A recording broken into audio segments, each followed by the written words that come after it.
चल बे गधे, आज जरा तेज चलना, सुना नहीं जल्दी घर आना है। जी हुजूर, मैंने कब देरी की है जो आज करेंगे। अरे भोला, क्या बात है, तुम्हारा गधा तो पूरे बाजार भर में सबसे ज्यादा बोरी उठाता है। एक काम करो, ये गधा तुम मुझसे बेच दो। अरे नहीं घनश्याम, ये गधा मेरे पिताजी की आखिरी निशानी है, इसे मैं किसी भी कीमत पर नहीं बेच सकता। लेकिन घनश्याम, तुम्हारा गधा तो कद काठी में मेरे गधे से भी बड़ा दिखता है, फिर ये काम क्यों नहीं करता? अरे भोला, कद काठी में बड़ा होने से कुछ नहीं होता। दिखने में तो मजबूत है, पर ये बहुत आलसी और कामचोर है। दिन भर खाता है और काम के नाम पर ढेला भी नहीं हिलाता। क्यों बे गधा, क्या ये सच कह रहा है? तू आलसी है? देखो, काम से भागने वाला कोई भी गधा नहीं चलेगा। तुम अभी तक यहीं बैठी हो, सोई नहीं? कैसे सो जाती, आपकी फिक्र हो रही थी। आपने इतना देर जो कर दिया। सुलेखा, ये मेरा दोस्त घनश्याम है, पास के ही गांव से आता है और मेरे साथ बाजार में व्यापारी का काम करता है। भाभी जी, आप अभी तक भोला के इंतजार में बैठी हुई हैं, और एक मेरी पत्नी है, वो अब तक सोते हुए सपने भी देख रही होगी। मेरी बीवी तो एकदम बेफिक्र रहती है। अरे उसकी अतल भैंस चढ़ने गई है क्या? अरे भाभी जी, वो भी एकदम आलसी है, बिल्कुल मेरे गधे जैसा। दोनों में कुछ विशेष फर्क नहीं है। अच्छा भोला, अब मैं चलता हूँ।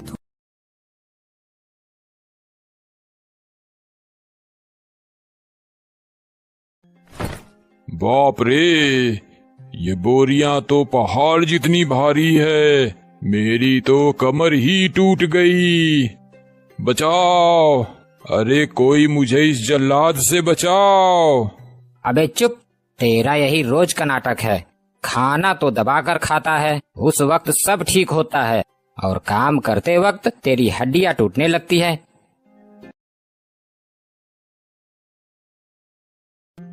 अरे कोई इस जल्लाद से मेरी रक्षा करो। घनश्याम, लगता है आज तेरा गधा बीमार है। चल, अपनी बोरियां मेरे गधे पर रख दे, आज इसे आराम करने दे। मुझे मूर्ख समझा है बच्चू, शरीर से गधा हूँ, दिमाग से नहीं।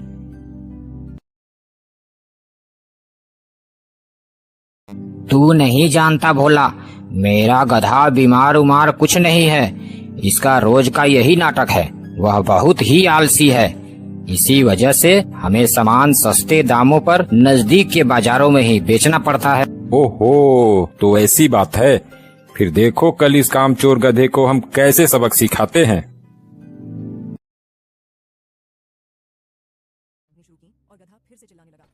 अरे मर गया रे, कोई बचाओ मुझे, मेरी हड्डियां टूट गई।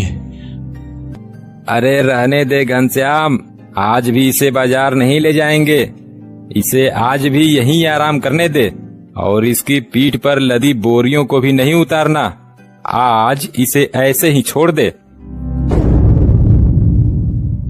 सुन रहा है ना, आज तुझे इन्हीं बोरियों के साथ आराम मिलेगा। अरे नहीं नहीं, ऐसा मत करो, मैं मर जाऊंगा।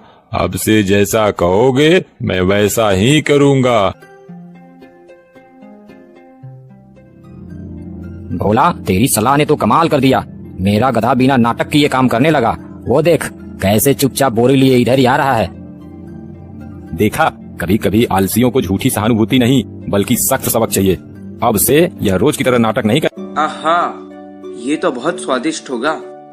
ओह शिकारी, मैं इतना छोटा हूँ, अगर तुम मुझे खा लोगे तो ना तुम्हारी भूख मिटेगी ना तुम्हारा पेट भरेगा। तुम मुझे जाने दो, मैं तुम्हें 3 अनमोल सलाह दूंगा।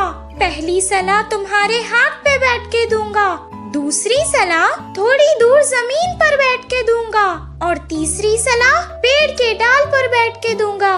मेरी ये 3 सलाहों को अगर सुनोगे तो तुम अपनी जिंदगी खुशी से बिता पाओगे। हाँ, ये बात सही है। इसे खाकर मेरा पेट भी नहीं भरेगा। इसे जाने देता हूँ। ये मुझे सलाह भी तो दे रहा है। इससे शायद मेरी जिंदगी भी आसान हो जाएगी। पहली सलाह ये है कि असंभव चीजों पे कभी विश्वास नहीं करना चाहिए।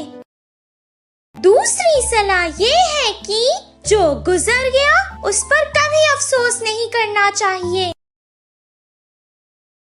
मेरे पेट में बहुत सारा सोना है। अगर तुम उसे ले लेते तो तुम्हारी 7 पीढ़ियां आराम से बैठकर खा सकती थी।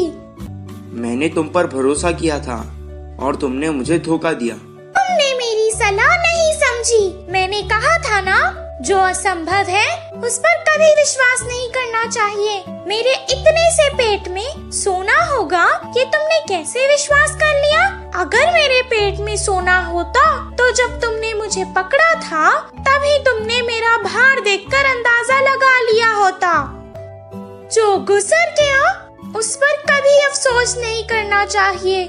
मैंने कहा था ना तुमसे। अब मुझे छोड़ने का अफसोस क्यों कर रहे हो?